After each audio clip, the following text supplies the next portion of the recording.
కాకినాడ నగరంలోని దేవాలయం వీధిలో గల శ్రీ బాలత్రిపుర సుందరి సమేత శ్రీ భీమేశ్వర స్వామివారి దేవస్థానంలో ఆషాఢ మాసం పురస్కరించుకుని అమ్మవారు భక్తులకు శాకంబరి అలంకరణలో దర్శనమిచ్చారు. ఈ కార్యక్రమంలో ముఖ్య అతిథులుగా కాకినాడ జిల్లా టీడీపీ సీనియర్ నాయకులు గ్రంథి బాబ్జీ పాల్గొని అమ్మవారిని దర్శించుకుని ప్రత్యేక పూజలు నిర్వహించారు.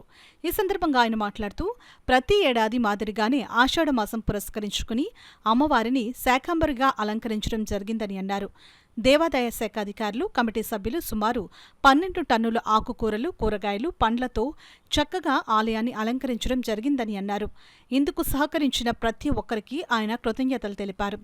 సిటీ ఎమ్మెల్యే వనమాడి కొండబాబు ఆదేశాల మేరకు ఆలయ అధికారులు, ఉత్సవ కమిటీ సభ్యులు ఏర్పాట్లు చక్కగా చేయడం జరిగిందని ఆయన చెప్పారు.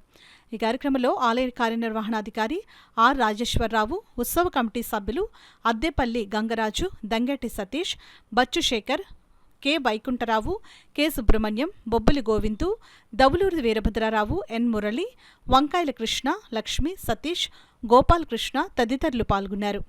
ఈ ఆషాఢ మాసం శుభ సందర్భంగా కాకినాడ శాసనసభ్యులు శ్రీ వనమాడి కొండబాబు గారి ఆధ్వర్యంలో ఇక్కడ ఈ గుడి ఏర్పాట్లన్నీ కూడా మన గంగరాజు గారు, దంగేటి సతీష్ గారు 30వ వార్డులో ఉన్నటువంటి అందరికీ కూడా ఈ కార్యక్రమం దిగ్విజయంగా చేయాలని వారు ఆదేశించడం, వారి ఆదేశాల ప్రకారం నిన్న ఉదయం నుంచి కూడా అందరూ కూడా ఇక్కడ ఉండి ఈ ఏర్పాట్లు ఇంత చక్కగా చేసినందుకు మా తరపుని, కొండబాబు గారి తరపున కూడా వారిని అభినందిస్తూ ఆయన చెప్పమన్నారు. ఆయన కొన్ని కారణాల చేత ఊళ్ళో లేరు, వచ్చిన గుడికి వచ్చి దర్శనం చేసుకుంటానన్నారు.